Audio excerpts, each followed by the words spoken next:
Hi, my name is Sarah, and I'm going to be doing a persuasive speech on patient advocacy. Patient advocacy is something that we really need more of. You really don't see it that often unless you work in an elderly home, which is where most people receive it because they're generally incapacitated and cannot make decisions on their own. I believe that patient advocacy should be available to everyone, though, and not just the elderly. I understand why the elderly get it. It's because they have dementia, Alzheimer's, other issues that can impair memory, decision making, and those can make it really hard to make decisions and to know exactly what's going on with your healthcare. And that's when they sign over a healthcare proxy.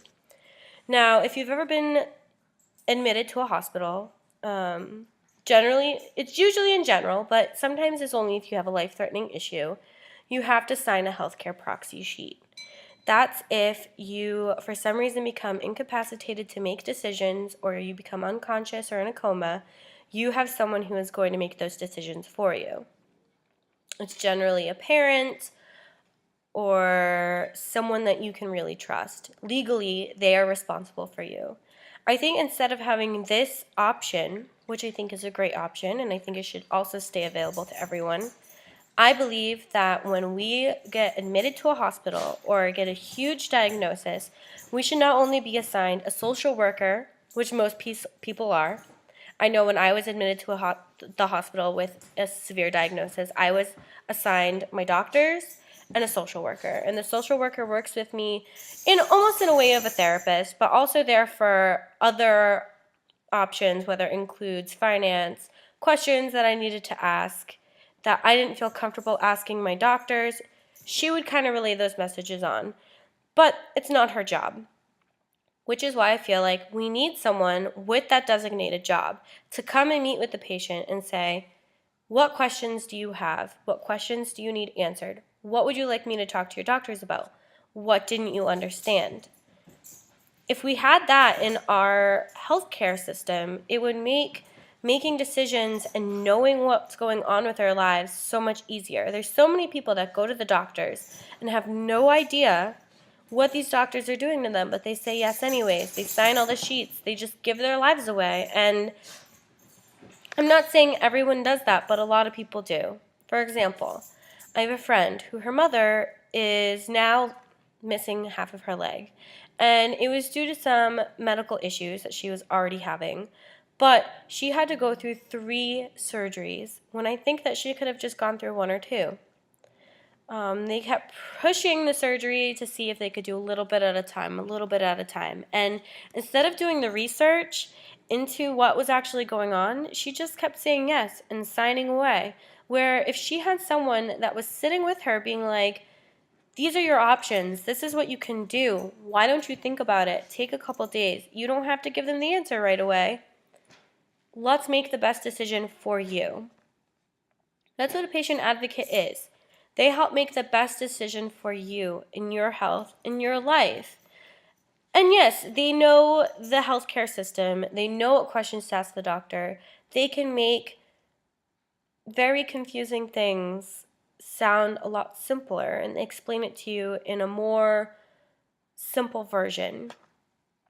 Someone's not going to understand when a doctor is talking about, oh, your ANC count is really low, it's below 5,000, or your platelet count is too high, you're at risk for this and that. Most people don't know what platelets are, what ANC is, or their abbreviations. Like ANC is an abbreviation for absolute neutrophil count.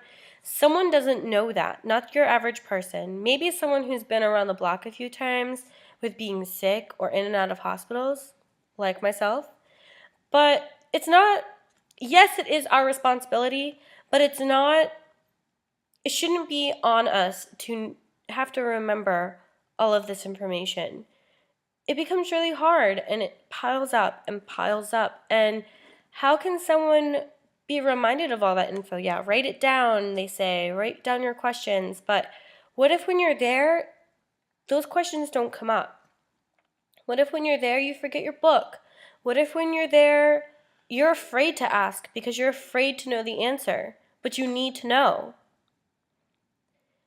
A patient advocate also can have studies in like psychology and therapeutic talking. That way, it's not like talking to a doctor. It's not like talking to someone who you believe is smarter than you, better than you. It's like talking to an equal. It's talking to someone who wants to help you understand and wants to do what's best for you. They don't make these decisions for you. They're there to help you advocate for yourself, because not enough of us advocate for ourselves.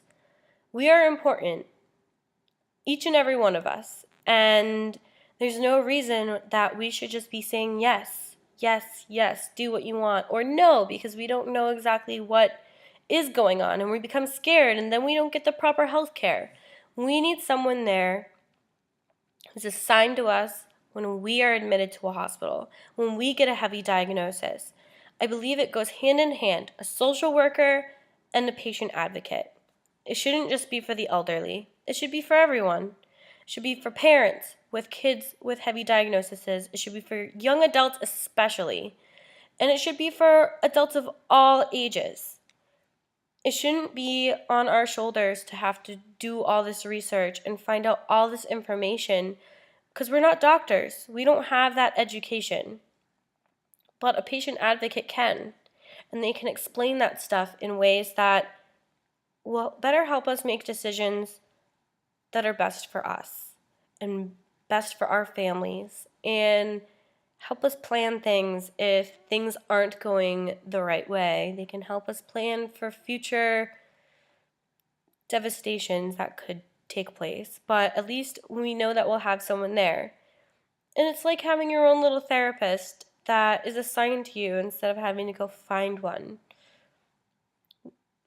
Someone to talk to, someone to help. So I believe patient advocacy is a huge thing, and it's a huge, huge passion of mine, something I would like to go into, which is why I am going to get a degree in social work and specifically in patient advocacy, because I believe everyone has a choice of what happens to their body and deserves to understand. Thank you.